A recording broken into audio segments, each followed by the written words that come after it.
5, verso 12, a gente vai ler até o final do capítulo, a partir desse verso 12. Minha versão, como sempre, é NAA, você pode acompanhar pelo telão ou pela sua. Atos capítulo 5, verso 12 em diante.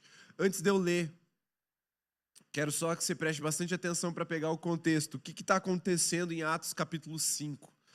A igreja havia recém começado. Ela havia recebido o envio do Espírito Santo e muitos foram cheios do Espírito.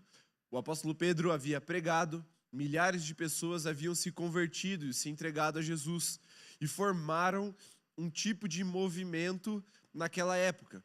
E no capítulo 5 acontece uma das situações mais emblemáticas do Novo Testamento. É quando Ananias e Safira, um homem e uma mulher que haviam supostamente se convertido, eles vendem os seus terrenos, os seus bens, e eles ofertam metade do valor, mentindo, dizendo que estavam ofertando tudo. E eles haviam ali combinado essa mentira. Primeiro, Ananias vai diante dos apóstolos, mente, e Pedro, cheio do Espírito Santo, fala: por que você mentiu para o Espírito Santo? E aí Ananias cai morto. Dali um tempo, vem a esposa, Safira, eles perguntam para ela mente também, ela cai morta, e aí os dois são levados para fora. E aí começa o verso 12, onde a gente vai dar início à nossa leitura. Então, preste atenção, porque nós vamos lendo e parando para explicar. Quero que seja bem expositivo para os irmãos, e aí no final a gente aplica com uma certa agilidade novamente. Pode ser assim? Amém? Então vamos lá. Quero começar no 11. Volta um para mim, por favor. Vamos do 11, porque ele é o último versículo da perícope de Ananias e Safira. E sobreveio grande temor a toda a igreja e a todos aqueles que ouviram falar destes acontecimentos. Que acontecimentos? A morte de Ananias e Safira. Verso 12. Muitos sinais e prodígios eram feitos entre o povo e pelas mãos dos apóstolos. E todos costumavam se reunir de comum acordo no pórtico de Salomão. Pausa. O que é o pórtico de Salomão? Salomão, porque ele fazia referência ao templo que o rei Salomão havia construído. Apesar de que o templo que estava vigente no tempo ali da igreja primitiva, do tempo de Jesus, não era o templo que Salomão construiu, porque ele havia sido destruído, mas ele foi reconstruído. Mas essa ala que estava do lado, provavelmente o lado direito do templo, chamado pórtico, prevaleceu. Ele era como se fosse um toldo grandão. Ele tinha várias colunas enfileiradas, tinha um teto, e ali as pessoas costumavam se reunir, tanto para eventos sociais, quanto cerimoniais dos cultos que eles prestavam ao Senhor, como também para eventos de ensino, e ali era um lugar em que Jesus havia ensinado algumas vezes, esse lugar chamado Pórtico de Salomão. Ele não é nada muito chique, algumas colunas, um teto, e ali o pessoal se abrigava do sol, conversava, e Jesus podia ensinar. E ali, nesse primeiro momento da igreja, após a descida do Espírito Santo, esse era um dos lugares que eles gostavam de se reunir. Então eles iam lá para do lado do templo dos judeus e ficavam ensinando, pregando o evangelho. Então eles estavam reunidos lá. Mas, e preste atenção dessa frase, dos restantes, ninguém ousava juntar-se a eles. Porém o povo tinha grande admiração por eles. E aí a pergunta que a gente precisa se fazer é: quem são esses restantes? Que restantes são esses? Aqui, o apóstolo Lucas, que é o escritor da obra Evangelho de Lucas e Atos dos Apóstolos, ele está trazendo já uma grande separação, uma grande cisão entre os judeus convertidos e aqueles que, mesmo admirando tanto o ensino quanto os milagres e sinais que os apóstolos operavam, eles não ousavam se juntar. Então eram aqueles que iam no rolê, estavam por perto, ouviam o ensino, mas eles não eram a igreja de Jesus, eles não estavam cheios do Espírito Santo, eles eram dos restantes, daqueles que não se misturavam, que não se comprometiam com o evangelho. E aqui diz que eles não ousavam. E essa palavra ela é importante. Ninguém ousava juntar-se a eles. Só que ao mesmo tempo a gente vai perceber que acontecem essas duas coisas que são opostas. O texto diz que ninguém ousava se juntar a eles, mas que o Senhor ia acrescentando todos quantos iam sendo salvos, e a igreja crescia de forma exponencial e extraordinária, ao ponto de assustar os líderes religiosos da época. Então o que isso quer dizer? Como assim eles não ousavam se juntar a eles? Isso está diretamente conectado com o episódio anterior de Ananias e Safira.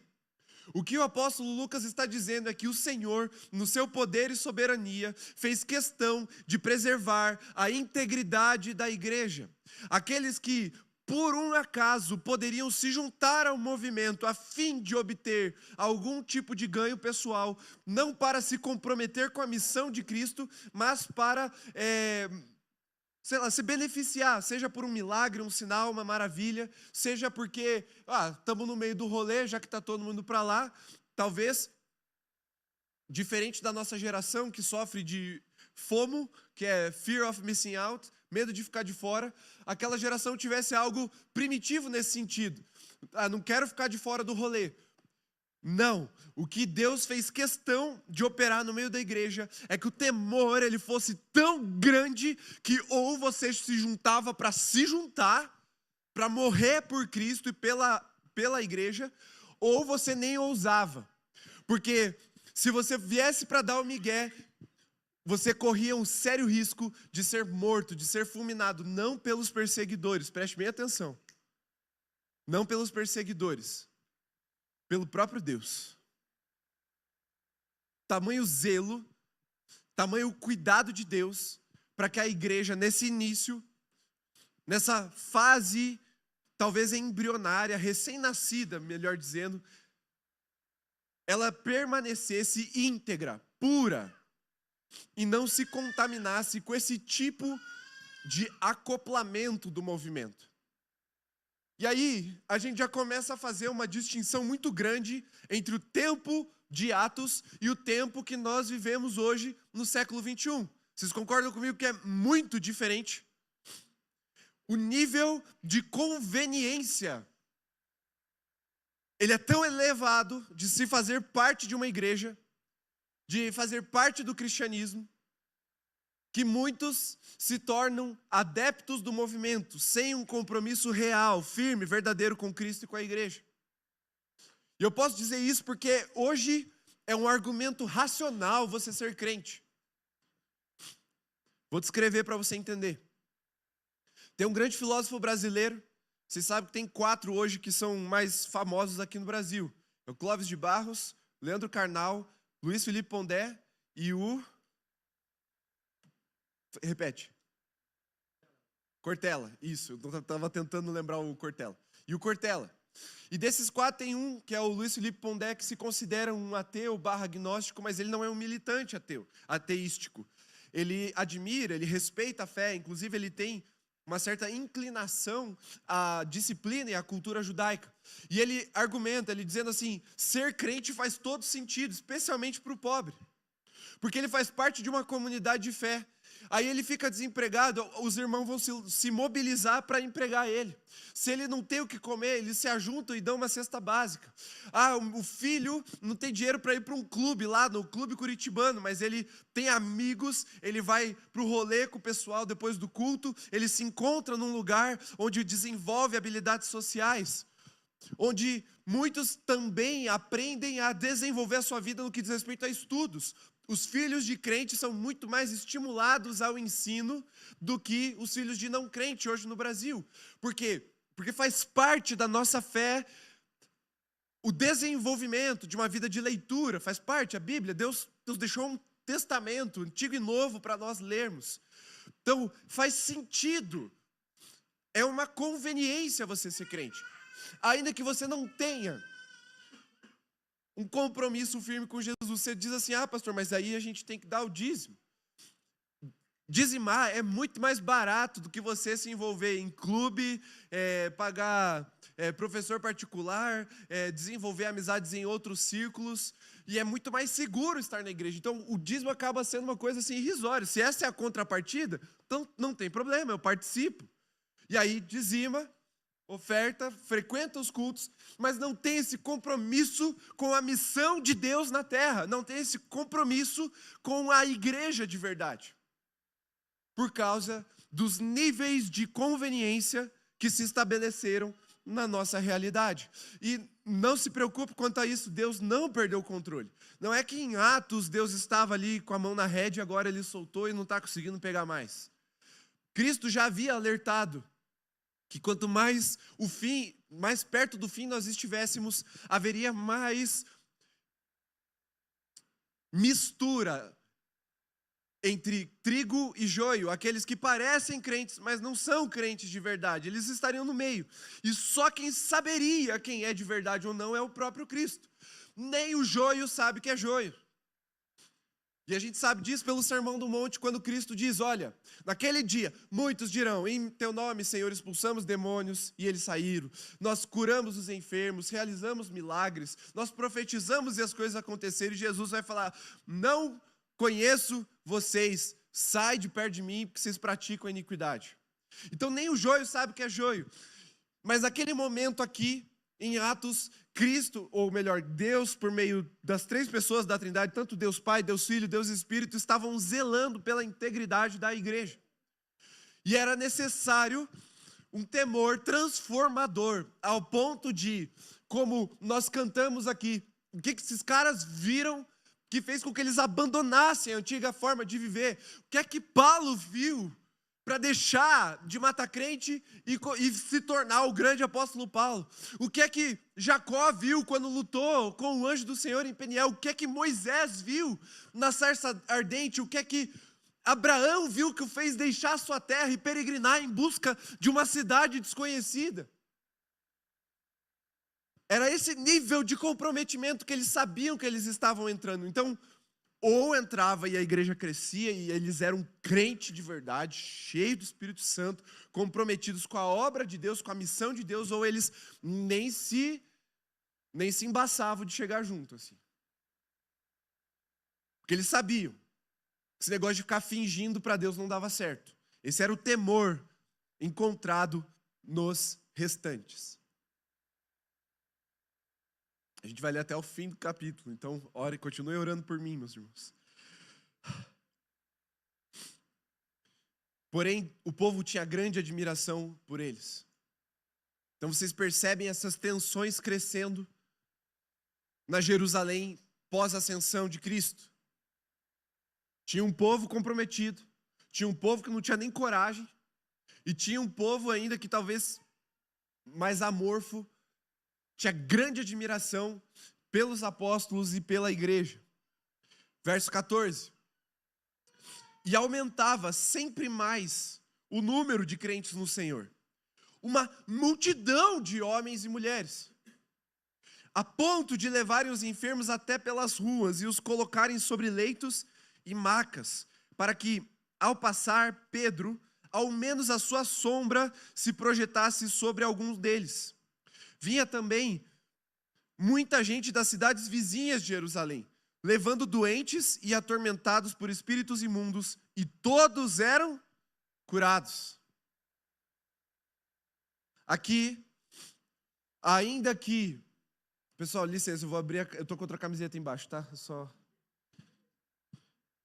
Não faz parte da mensagem. Sabe quando o pastor vai tirando o terno, daí tem os pecados colados que não tem. Eu só estou com a camiseta por baixo, vou dar uma refrescada. Então você vê esse contraste que Lucas está trazendo. Tinha o povo da igreja, tinha uma multidão que se acrescentava a essa igreja, mas tinha um povo que era restante e falava, cara, para mim não dá. Só que, para mim, o que é mais curioso de tudo são essas expressões aqui, ó. Todos eram curados. Todos. Essa é uma outra grande diferença entre a igreja de antigamente, a igreja embrionária e a igreja de hoje.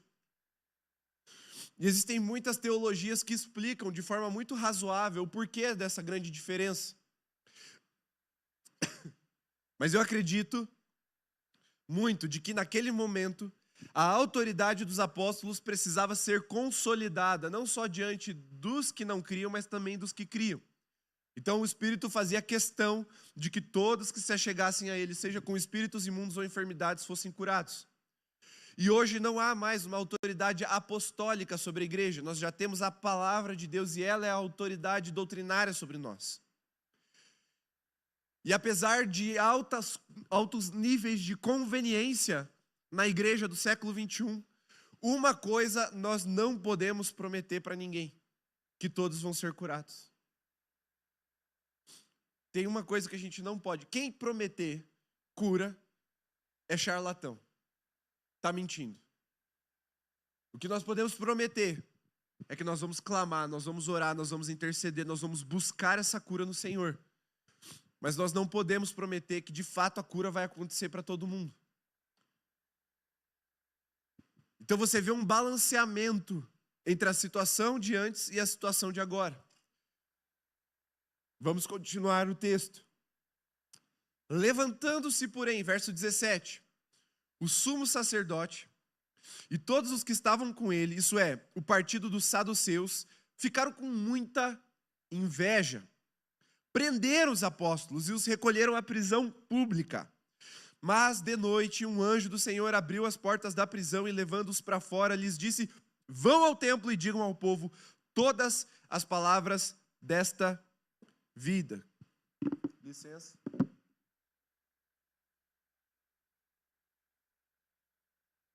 O que são as palavras ou todas as palavras desta vida? Quando a gente lê a obra Lucas Atos, algumas coisas são bem teológicas, e aqui vida está em letra maiúscula na minha Bíblia. Aqui não dá, aqui está também, né? Tá. É que lá está em caixa alta tudo, aqui não. Legal, diferente. Mas então aqui, ó, a vida está em letra maiúscula, e não é à toa. É porque ele está falando de um conceito mais do que só a palavra vida. Ele está falando de 3 situações quando ele diz todas as palavras desta vida. Ele está falando da vida de Cristo Jesus aqui na terra. Ele está falando da obra consumada na cruz do Calvário. Ele também está falando, então, primeiro, a vida de Jesus consumada na cruz do Calvário. Segundo, ele está falando de uma nova vida apresentada a todo aquele que nele crê. Uma novidade de vida. E ele está falando de uma vida futura prometida àqueles que permanecem, que perseveram até o fim, que receberão a vida eterna. Todas as palavras desta vida. Em outras palavras, vamos mudar aqui. O apóstolo Lucas está dizendo, pregando o evangelho completo. Ele fala da obra de Cristo, a vida que ele viveu. Anuncia que ele morreu na cruz pelos seus pecados, que ele ressuscitou ao 3º dia, e foi assunto aos céus, e está sentado no alto sublime trono. Isso é o evangelho. Essa é a boa notícia, e ele fez isso para que eu e você pudéssemos estar na presença de Deus. Segunda coisa que esse evangelho completo traz, ele engloba, é que há uma novidade de vida para ser vivida nessa terra. Em Cristo Jesus, todas as coisas foram feitas novidade. Nós temos agora um novo nascimento que não é da carne, mas é do Espírito. Então temos uma novidade de vida para viver aqui na terra. Cristo nos libertou da nossa maneira vazia de viver, que foi legada pelos nossos antepassados. Agora, não mais perseguimos ao Senhor por meio da lei, mas o Senhor nos perseguiu por meio de Cristo e nos alcançou para a sua glória. Essa novidade de vida. Não há mais a necessidade de uma religião institucionalizada, cerimonialista, que exige sacrifícios de animais para que eu obtenha algum tipo de favor e perdão de pecados. Cristo é o Cordeiro perfeito que morreu por mim e agora eu tenho acesso ao Pai. Essa é a segunda questão do Evangelho, ou das palavras dessa vida. E a terceira é: creiam com esperança que Cristo, assim como ele subiu aos céus, ele retornará para buscar a sua igreja. Então ele trazia essa completude do Evangelho. Quando ele diz Vão ao templo e digam ao povo todas as palavras desta vida. Então os apóstolos saem da prisão, que foram libertos por um anjo, e eles vão de volta para o mesmo lugar. Vão ao templo e digam ao povo, e eles continuam a pregar. A mesma coisa que eles estavam pregando antes. Tendo ouvido isso, verso 21, logo ao amanhecer entraram no templo e ensinavam. Então, saíram de madrugada, deram uma descansadinha, amanheceu, bora para o templo, vamos ensinar. Quando chegaram, o sumo sacerdote e os que estavam com ele convocaram o sinédrio e todo o conselho dos anciãos do povo de Israel e mandaram buscar os apóstolos na prisão.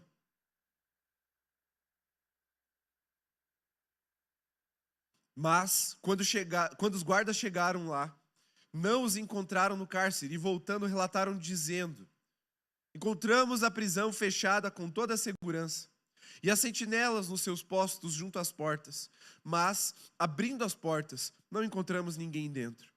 Quando o capitão do templo e os principais sacerdotes ouviram essas informações, ficaram perplexos a respeito deles e do que viria a ser isso. Nesse momento, alguém chegou e lhes comunicou: vejam, os homens que os senhores prenderam estão no templo ensinando o povo. Eles não fugiram. Eles voltaram para o mesmo lugar, ou para o último lugar, em que Cristo havia ordenado que eles estivessem pregando e cumprindo a missão. Então, o capitão e os guardas foram e os trouxeram sem violência, porque temiam ser apedrejados pelo povo. Trouxeram os apóstolos, apresentando-os ao sinédrio, e o sumo sacerdote os interrogou, dizendo: não é verdade que ordenamos expressamente que vocês não ensinassem nesse nome? No entanto, vocês encheram Jerusalém com a doutrina de vocês e ainda querem lançar sobre nós o sangue desse homem. Ponto. Parênteses. Aqui essa fala, lançar sobre nós, é porque quando Pedro começa a pregar, nos capítulos anteriores, ele acusa o sinédrio, os judeus e os mestres da lei de terem matado Jesus. Ele fala: aquele que vocês crucificaram ressuscitou dentre os mortos. É esse Cristo que nós pregamos. E o sumo sacerdote sabia que essa culpa estava caindo sobre eles na pregação dos apóstolos, mas eu quero lembrar os irmãos de uma coisa importante. O sangue de Cristo não caiu sobre os líderes e sobre os mestres da lei e sobre o sumo sacerdote. Sobre quem estava o sangue de Cristo? Sobre o povo que gritou: solte Barrabás e crucifique Jesus. Aqueles por sobre quem o sangue de Cristo foi derramado, agora faziam parte da igreja do mesmo Jesus. Eles foram salvos e libertos. Quando o povo escolhe Barrabás e o sangue do cordeiro cai sobre eles, o que deveria ser um sangue de injustiça se torna justificação sobre a vida do povo. E o povo passa a conhecê-lo como Senhor e Salvador das suas vidas. Não julgue aquele povo, porque quando Barrabás foi escolhido, eu e você éramos o ladrão, o assassino, que deveríamos ser crucificados. Aquilo ali foi um ato da soberania de Deus em nos salvar, em de matar o Cordeiro Santo em nosso lugar, para que nós pudéssemos ter a vida eterna e, conhecendo, experimentar essa vida. Por isso a indignação do sumo sacerdote, porque quem escolheu foi o povo, e quem colocou a decisão na mão do povo não foi o sumo sacerdote. Quem que foi? Pôncio Pilatos, o Império Romano. Então, eles tinham esse entrave com os apóstolos. Verso 29. Então Pedro e os demais apóstolos afirmaram: é mais importante obedecer a Deus do que aos homens. O Deus de nossos pais ressuscitou Jesus, a quem vocês mataram. Aí ele devolve, pendurando-o num madeiro. Deus, porém, com a sua mão direita, o exaltou a príncipe e salvador, a fim de conceder a Israel o arrependimento e a remissão de pecados. E aí aqui entra a questão teológica entre o sumo sacerdote e o apóstolo Pedro. Ele está reforçando que o sangue de Cristo também estava sobre eles, e de que em arrependimento eles poderiam ter um encontro com o mesmo Jesus. A porta não estava fechada para eles. Ele está dizendo: o sangue de Jesus também está sobre vocês. É possível a redenção dos seus pecados. Porque ele diz a fim de conceder a Israel o arrependimento e a remissão de pecados. Há uma insistência, há uma perseverança da parte do Espírito em levar aqueles líderes religiosos à conversão, ou seja, aqueles que estavam perseguindo os apóstolos, ainda eram alvo do amor de Deus. Deus ainda estava insistindo para com eles. Não à toa, mais para frente, nós vemos o próprio Cristo se revelando ao apóstolo Paulo. Ele era um dos grandes fariseus da época. E aqui a gente vê também o apóstolo Pedro trazendo uma questão importante de uma desobediência civil para que eles obedecessem a Deus. Toda vez que a nossa fé é colocada em xeque, ela é reprimida. Toda vez que a nossa fé ela é contrariada por algum ensinamento dessa terra, é nosso dever, enquanto cidadãos dos céus, afirmarmos a nossa fé, custe o que custar, ainda que ela represente um tipo de desobediência civil, porque ela contraria a vontade de Deus. Porque a questão é: importa obedecer a Deus ou aos homens? E a resposta é retórica, a pergunta é retórica, a resposta está implícita. Verso 32: e nós somos testemunhas destes fatos, nós e o Espírito Santo, que Deus deu aos que lhe obedecem. E eu acho muito interessante a teologia do Espírito Santo, a pneumatologia, ela vai ser desenvolvida muito melhor com o apóstolo Paulo nas cartas. Mas aqui, na teologia lucana, a gente percebe uma ligação direta entre o enchimento do Espírito com a obediência à missão, com a obediência à vontade de Deus, à palavra de Deus. E isso fere muito as nossas expectativas. Porque muitas vezes encontramos crentes, e nós somos esses crentes, encontramos em nós mesmos crentes que procuram ao Senhor para serem cheios, buscando algum tipo de privilégio, ou de poder, ou de reconhecimento.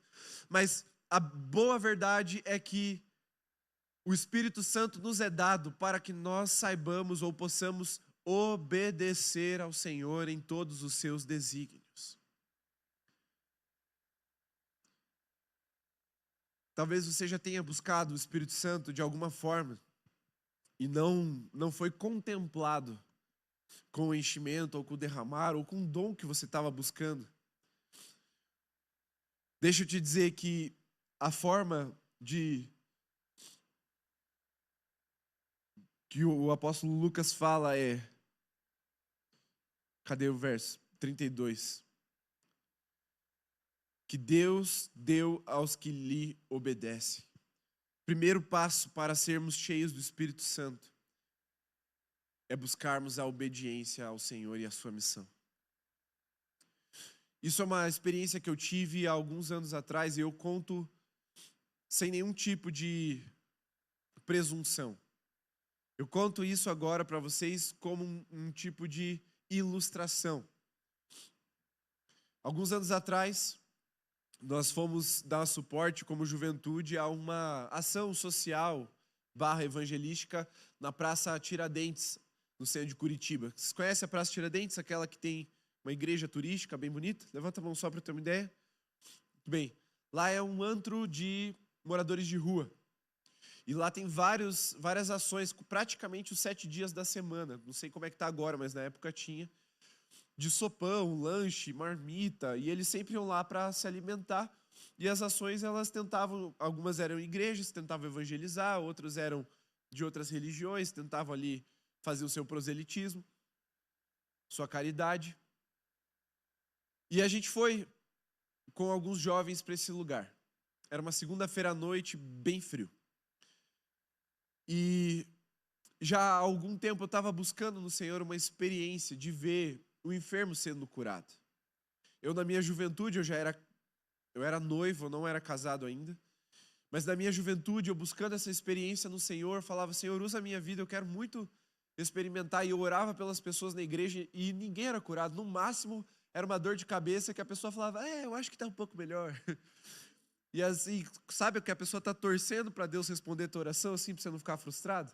Então essas eram as minhas experiências e glória a Deus por isso. Mas aí a gente foi, eu com alguns jovens, a gente chegou lá e aí eu, tomado por uma ousadia, orei por um mendigo que estava com o pé quebrado. Ele tinha alguns pinos, o pé dele estava torto. E ele falou, eu sinto muita dor nesse frio porque os pinos ficam gelados. Aí eu falei, não, então isso vai acabar hoje, você vai sair curado aqui. Eu ajoelhei, coloquei o pé dele assim no meu joelho, e ele tinha um odor muito forte de urina. E aí eu coloquei a mão assim e falei, ossos voltem para o lugar. E foi só essa oração e eu comecei a ouvir o barulho dos ossos se mexendo e a gente via por cima do tênis, o tênis mexendo assim. E eu tinha duas testemunhas comigo. E aí o mendigo ele ficou todo assustado, assim, meio ressabiado, mas assustado, feliz. Ele não sabia se ele tirava o pé, se ele deixava. E aí eu comecei a orar para que os pinos não doessem mais de frio. Aí ele falou, passou toda a dor, passou toda a dor. Ele catou a coberta que a gente tinha levado para ele e ele saiu correndo. E aí ele quase foi atropelado por um ônibus que estava passando na rua. Eu falei, meu Deus do céu, calma. Não deu nem para, terminar o evangelismo, assim.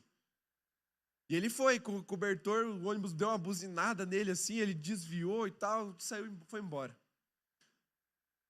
Aí chegou um outro, aí o pessoal viu, os mendigos viram, aí chegaram e trouxeram um cigano, que aparentava ter uns 45, 50 anos de idade, mas ele era um ano mais novo do que eu, e eu devia ter uns 21 anos. Por causa do uso de drogas, alta exposição ao relento, né? Eles vivem uma vida nômade.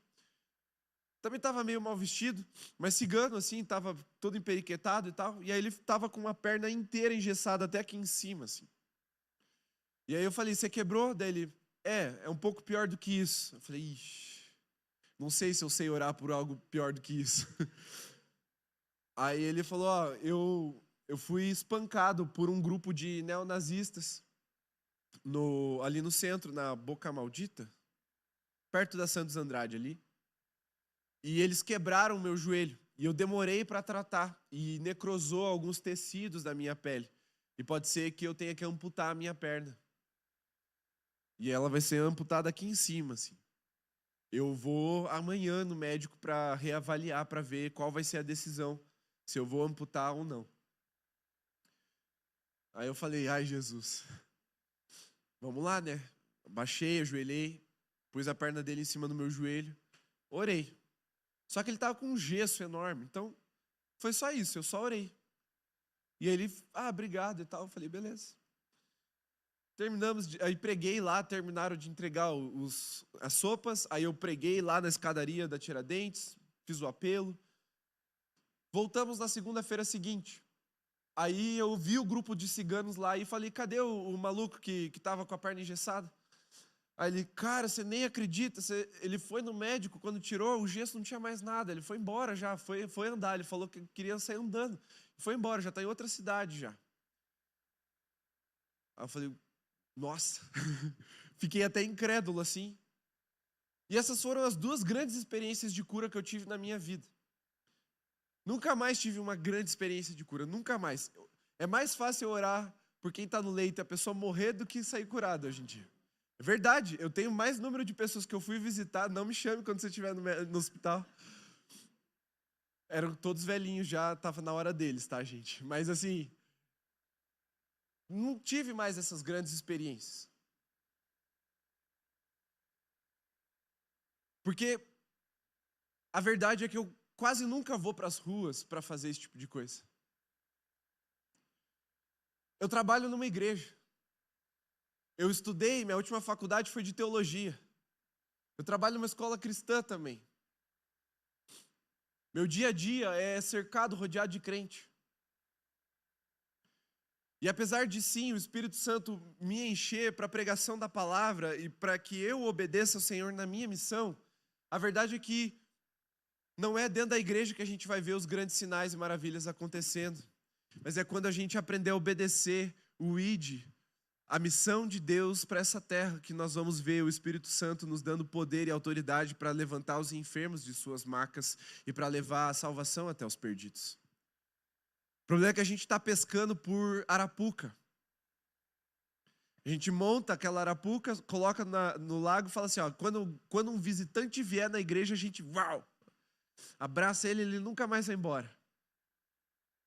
Mas a igreja de Jesus, ela tem uma marcha muito reduzida no nosso tempo. Ela avança pouco em direção ao território inimigo.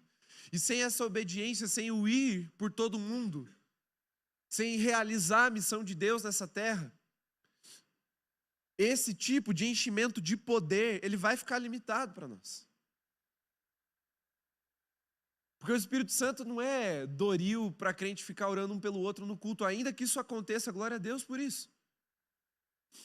Mas o que eu estou dizendo é que se a gente quiser, como geração, como igreja, experimentar o verdadeiro poder de Deus, a gente vai precisar voltar a marchar em direção ao território inimigo. A gente vai precisar voltar a obedecer a missão de Deus.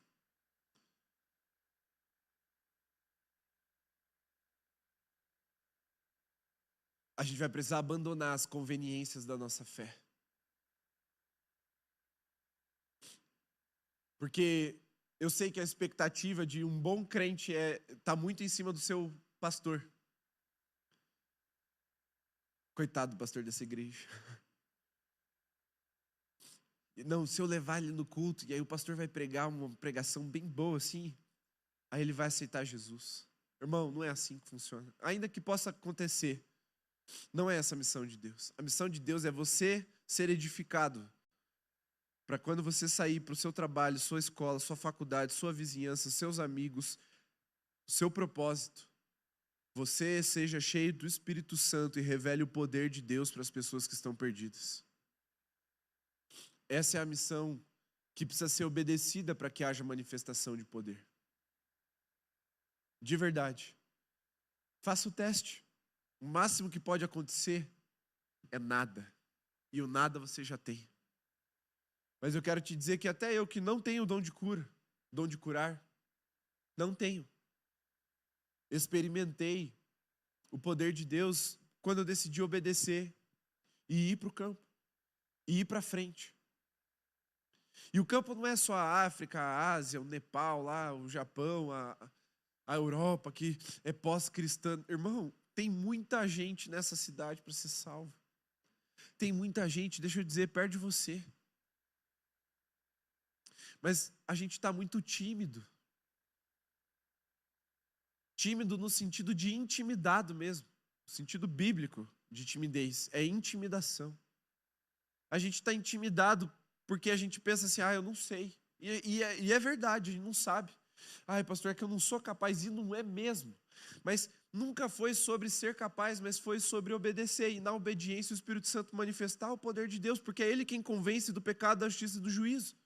Mas quando foi a última vez que você pregou o Evangelho, esse Evangelho completo, as palavras desta vida? Quando foi a última vez que você levou Jesus até alguém? Ou alguém até Jesus?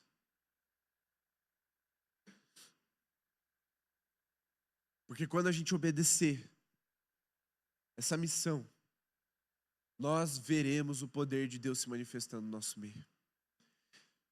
E você deve pensar, pastor, mas é que na minha faculdade é muito difícil, o povo é muito cético. O povo é tudo ideologizado. Ou na minha escola, nossa, pastor, só tem pilantra. Irmão, você já foi esse pilantra, cara. A verdade é essa. Eu já fui esse pilantra. É muito legal quando eu encontro com algumas pessoas que estudaram comigo do tempo assim, antes de eu me entregar de verdade para Jesus. E eles falam, quem diria, né? Um dia você está batendo nas pessoas, no outro você está pregando o evangelho. Está pastoreando uma igreja. Eu falei, pois é. Jesus transforma as nossas vidas. Mas a gente está apático. A gente está numa marcha lenta de avanço. A gente está esperando as coisas acontecerem. Por quê? Porque é conveniente. E como pastor, eu tenho ouvido do Senhor algo muito específico para um novo tempo, como igreja para nós, e eu tenho certeza que a vanguarda está aqui nessa noite. Vanguarda é aqueles que vão na frente, acho que eu usei uma palavra muito antiga. Então agora você fala amém, vai falar, isso. Vou falar de novo, aí você reage de forma coerente, tá bom? Eu tenho certeza que a vanguarda disso está aqui essa noite. Aleluia, é isso aí. Eu creio que Deus está fechando ciclos, iniciando ciclos na nossa igreja. Nós fechamos um ciclo de revitalização, somos uma igreja viva, glória a Deus por isso. Mas nós estamos entrando num tempo em que nós precisamos voltar a cumprir o ID, não mais esperar pelas pessoas chegarem. Quando elas chegarem, nós vamos estar esperando também.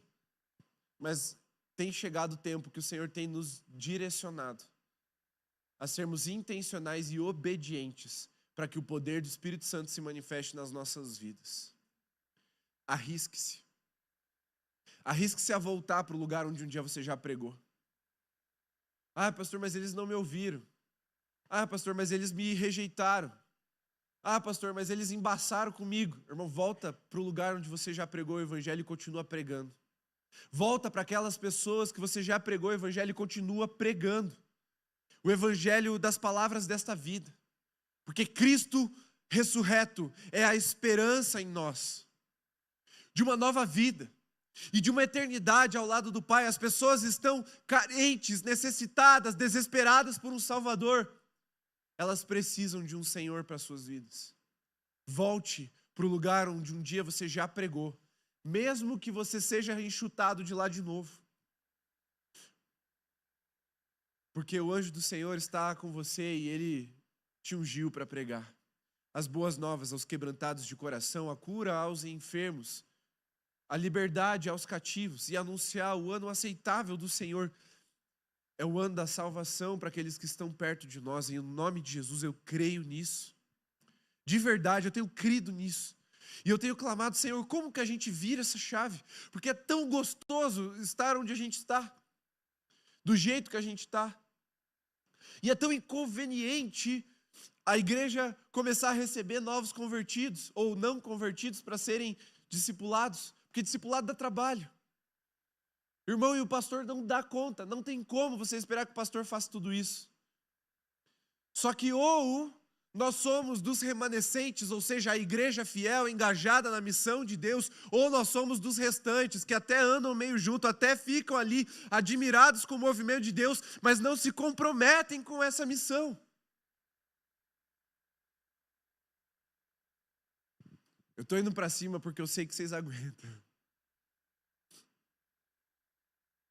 Mas ou a gente é dos remanescentes, que é aquele povo fiel até o fim, ou a gente é dos restantes. Ou a gente é dos restantes. Não tem um meio termo. Não tem um meio termo. Parei no verso 32, vamos para o 33. Eles, porém, ouvindo isso, se enfureceram e queriam matá-los. 34. Mas levantando-se no sinédrio um fariseu chamado Gamaliel, mestre da lei, respeitado por todo o povo, mandou que os apóstolos fossem levados para fora por um momento. Então disse ao sinédrio, vamos dar uma reservada aqui, vamos conversar entre nós, tira esses apóstolos daqui.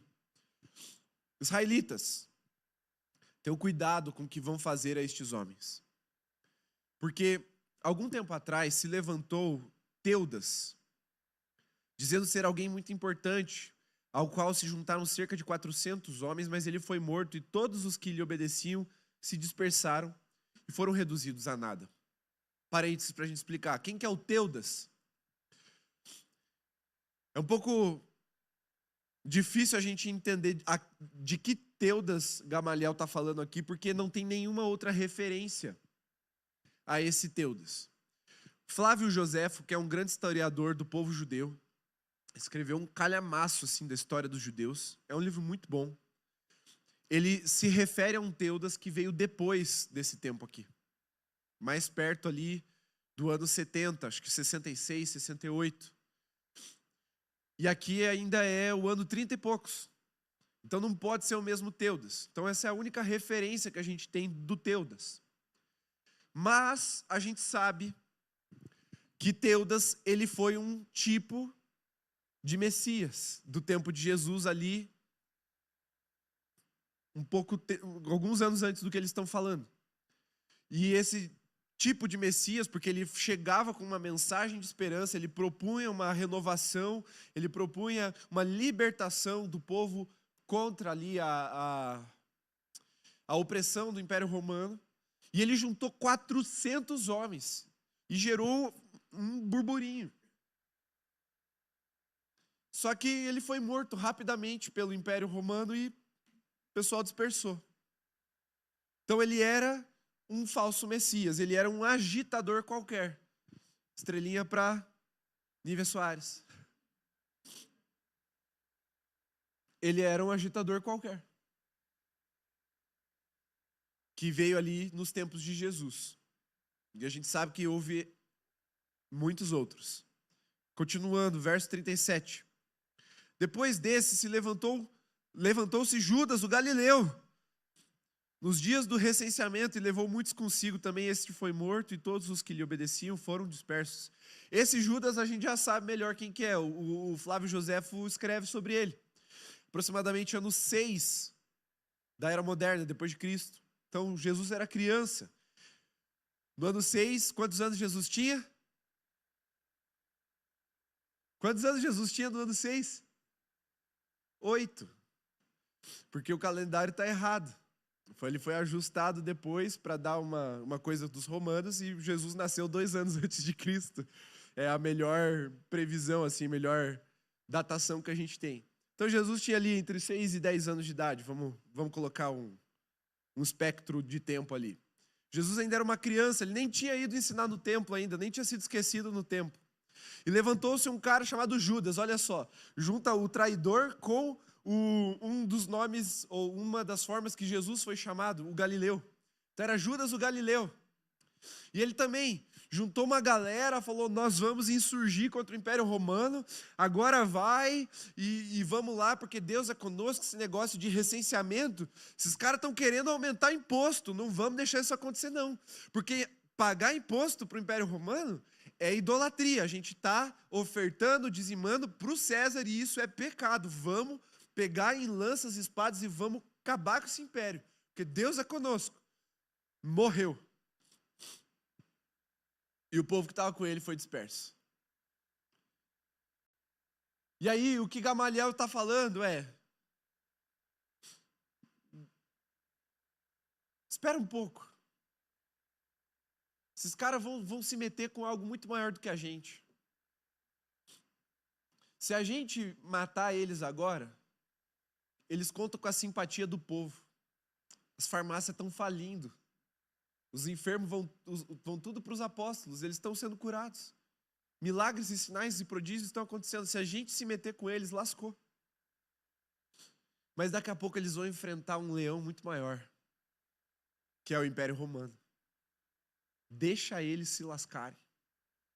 É o que Gamaliel está falando. Muito inteligente, muito estratégico. Inclusive, esse Gamaliel é o mestre do apóstolo Paulo. Inteligentíssimo, estrategista. Verso 38. Neste caso de agora, digo a vocês, não façam nada contra esses homens, deixem que vão embora. Porque se este plano ou esta obra vem de homens, será destruído. Igual foi os outros agitadores aí. Vai ser destruído. Mas, e olha a sabedoria do cara, se vem de Deus, vocês não poderão destruí-los. E correm o risco de estar lutando contra Deus. E os membros do Sinédrio concordaram com Gamaliel. Então chamaram os apóstolos e os açoitaram. Desceram o chicote nos apóstolos. E ordenando-lhes que não falassem no nome de Jesus, os soltaram.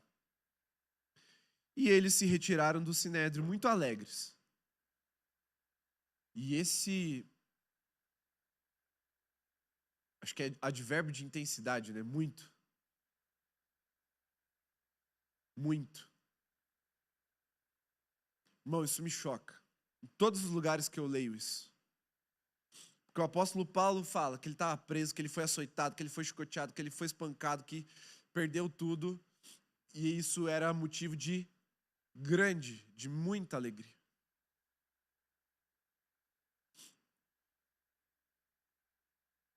Talvez quando você voltar a pregar, você seja chicoteado, não de verdade, tá? Mas você seja motivo de crítica, de chacota, de exclusão, de rejeição. Talvez sim.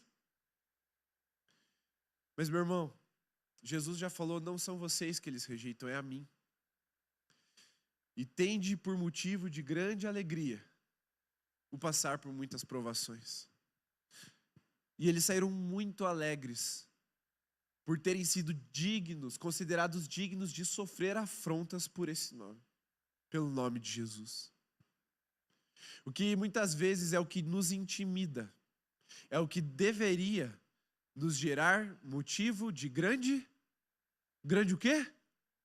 Alegria.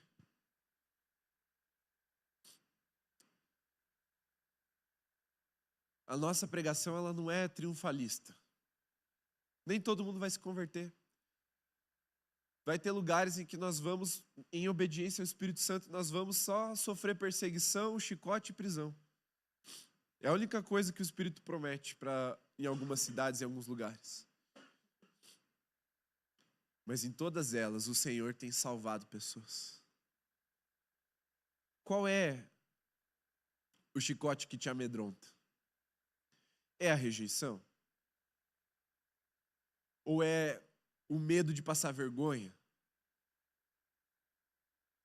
Ou é só porque você está tentando depositar muita fé em si mesmo, falando, não, pastor, eu não tenho muita habilidade. Você está tentando ir do seu jeito, da sua forma. Quando esse chicote chegar,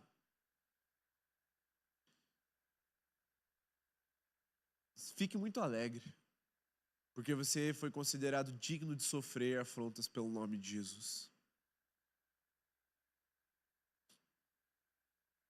Essa é uma das maiores coroas que um crente pode receber. Ser afrontado por causa do nome de Jesus. Nossa pregação não é triunfalista, mas ela é triunfal. Mas haverá salvação de perdidos, isso o Senhor nos assegura. Porque ao mesmo tempo em que houve grande perseguição sobre a terra contra a igreja, em Jerusalém, em todo o Império Romano, quando eles saem e o Império percebe que esses cristãos agora estão crescendo, então eles não são perseguidos só pelos judeus, mas eles são perseguidos com o aval do Império Romano e depois eles passam a ser perseguidos pelo próprio Império Romano, o grande leão, um grande império daquela época. É o período, quanto maior a perseguição, maior o crescimento da igreja. Porque aconteceu exatamente o que Gamaliel falou. Mataram os líderes. Pedro foi ser crucificado e falou, não, Deus me livre, eu não sou digno de ser crucificado, me coloquem de ponta cabeça.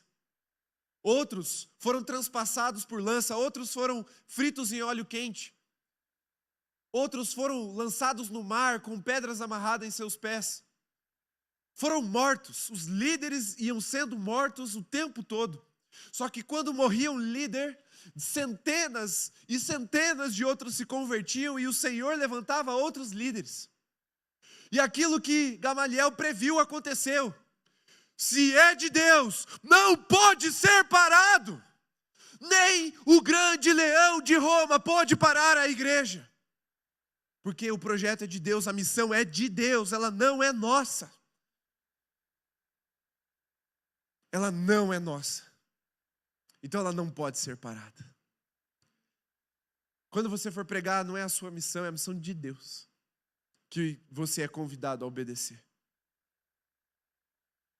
Então chamaram os apóstolos, aceitaram e foram embora, falando que não pregasse no nome de Jesus. E eles se retiraram do Sinédrio muito alegres por terem sido considerados dignos de sofrer afrontas por esse nome. E todos os dias. Quantos dias? Todos. No templo, no lugar onde eles foram presos. E de casa em casa, não cessavam de ensinar e de pregar que Jesus é o Cristo. Vocês estão entendendo como isso fala para nós no nosso tempo? É no templo, mas é nas casas também. E casa aqui é o sinônimo da nossa vida cotidiana, da nossa semana. O dia do Senhor não é só o domingo, ainda que o domingo seja o dia do Senhor. Mas a segunda é do Senhor também. A terça é do Senhor também. A quarta é do Senhor também. A quinta é do Senhor também. E deixa eu te dizer, a sexta e o sábado também são do Senhor. Porque é no templo e de casa em casa. Existem casas que não podem ser acessadas pelos pastores, pelos líderes. Existem casas que só você vai acessar para a glória de Deus.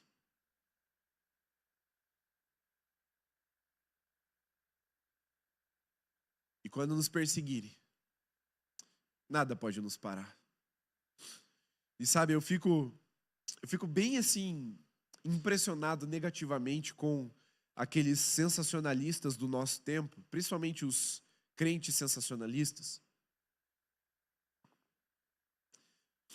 Começam a falar assim, não, porque hoje em dia está complicado. A gente já não pode mais pregar o evangelho, falar a verdade. Politicamente correto, o STF.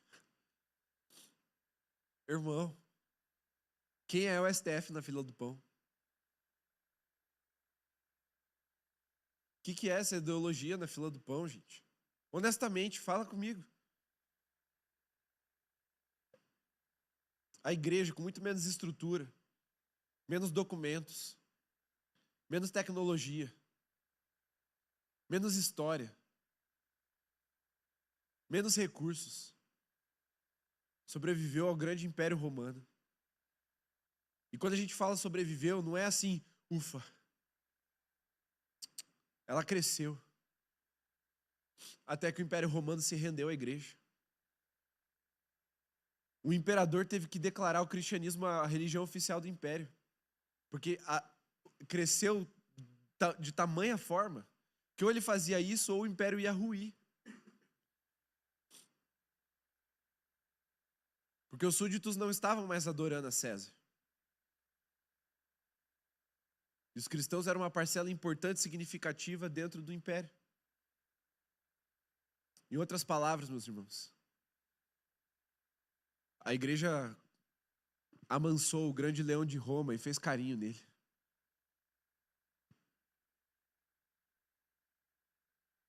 Fez um cafuné na juba de Roma. Diz para mim, quem é que vai parar a igreja do Senhor? Que casa? Que templo? Que sinédrio? Que força nessa terra pode parar aquilo que vem de Deus? Ninguém pode parar a igreja do Senhor. Mas a pergunta é, diante de todas as conveniências do nosso tempo, você é dos remanescentes ou dos restantes? Porque diferentemente daquela época, hoje, os restantes estão no nosso meio. Os restantes são aqueles que não têm coragem de se comprometer. Se apegaram a Cristo pela conveniência. Se apegaram à igreja pela conveniência. Mas não estão comprometidos com a obra e com a missão de Deus. Vocês entendem a seriedade disso? Você pode ficar em pé?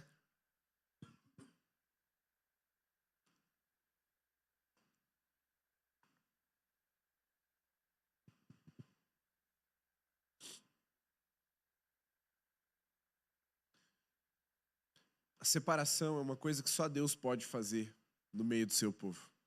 O que é bom, o que é ruim. Mas existe uma disposição de coração que gera uma testificação em nós de que somos dos remanescentes. Maior perigo da igreja, preste muita atenção.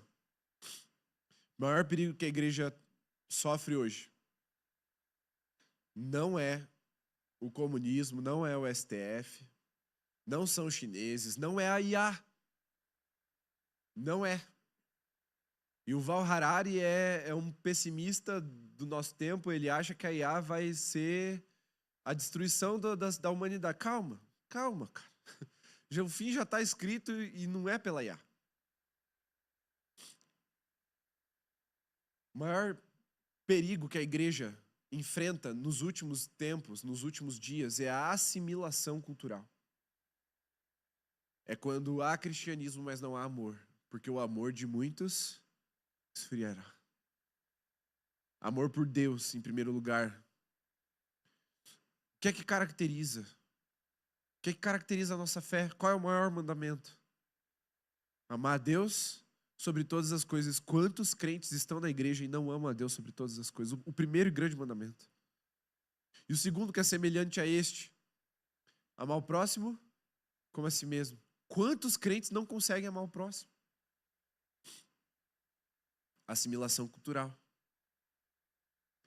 Tem gente que acha que posicionamento ideológico te faz mais santo, mais crente. Irmão, não faz. Pode te fazer mais certo, mas não te faz mais santo nem mais crente. Ou nós amamos a Deus sobre todas as coisas e o próximo como a nós mesmos, ou nós não somos dos remanescentes. Ou a gente se compromete, ou a gente vai ser colocado como dos restantes. Qual é o seu lugar na igreja de Jesus? Feche seus olhos.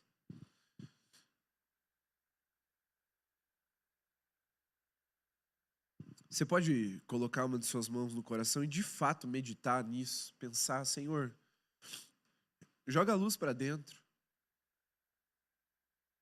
Mostra-me, Senhor, se eu estou aqui por conveniência ou se eu estou aqui porque eu sou um remanescente. Mostra-me, Senhor, se eu estou aqui só porque é o movimento da galera ou se eu te amo de verdade.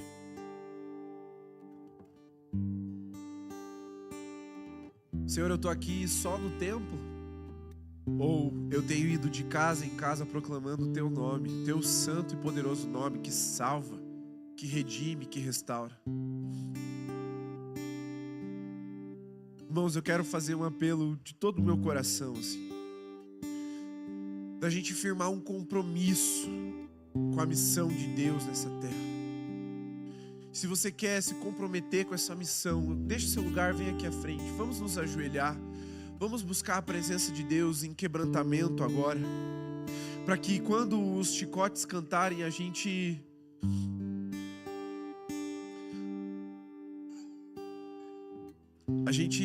seja tomado de muita alegria. Quanto tempo faz que ninguém te rejeita por Jesus, por causa do nome de Jesus? Quanto tempo faz que ninguém zomba de você por causa de Jesus? Quanto tempo faz da última vez que você queimou dentro de você uma chama de avivamento, buscando levar a salvação aos perdidos e perdidos ao Salvador?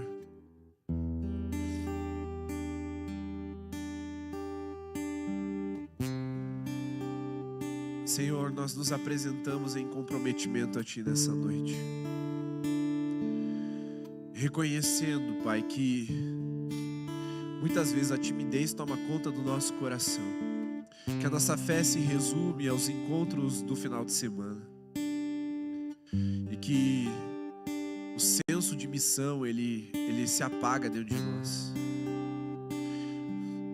Nós travestimos esse senso apagado de ofertas para missionários que estão no campo e acreditamos que amamos a missão por causa disso. Senhor, nós também somos ponta de lança, nós também somos enviados do Senhor, nós também somos cheios do Teu Espírito, nós queremos pregar o Evangelho e toda a palavra desta vida. Pregar que Cristo viveu uma vida imaculada, morreu em nosso lugar e ressuscitou para nos dar a vida eterna. E esse mesmo Cristo inaugurou uma novidade de vida para que nós, os seus filhos, vivêssemos não de maneira vazia e despropositada, mas uma vida cheia de significado. Nascemos do Espírito, Senhor. E pregar que ainda que nessa terra nós tenhamos aflições, nós podemos andar com o ânimo bom, porque o Senhor venceu esse mundo e um dia vai voltar para nos buscar e pôr a fim à história como nós a conhecemos, e nós seremos triunfantes com o Senhor. Mas leva-nos até a obediência, Senhor, a cumprirmos a missão, a Tua missão, a missão de Deus nessa terra. Nos ensina, Senhor, a amarmos a Ti sobre todas as coisas e ao próximo como a nós mesmos. Senhor, tão simples.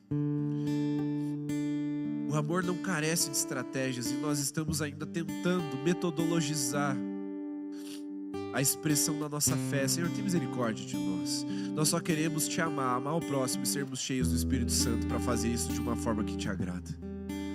Abençoa cada um dos meus irmãos e irmãs aqui presentes, Senhor. Que haja um toque renovador, revitalizador, avivador nos corações. E leva-nos, Senhor, a esse novo lugar como igreja. E eu peço pela juventude que sempre é a vanguarda da Tua igreja, os pulmões da nossa igreja. Eles não são o futuro, eles são o presente. A força motriz da nossa igreja está aqui rendida diante do Senhor, dobrados diante do Senhor, dizendo: eis-nos aqui, envia-nos a nós. Estabelece, Senhor, inaugura um novo tempo, um novo ciclo para nós como igreja, e que perdidos serão alcançados para a glória de Deus, Pai. Unge-nos novamente, renova essa unção sobre a nossa cabeça e envia-nos na graça e na paz de Jesus. Amém, Senhor. Aleluia.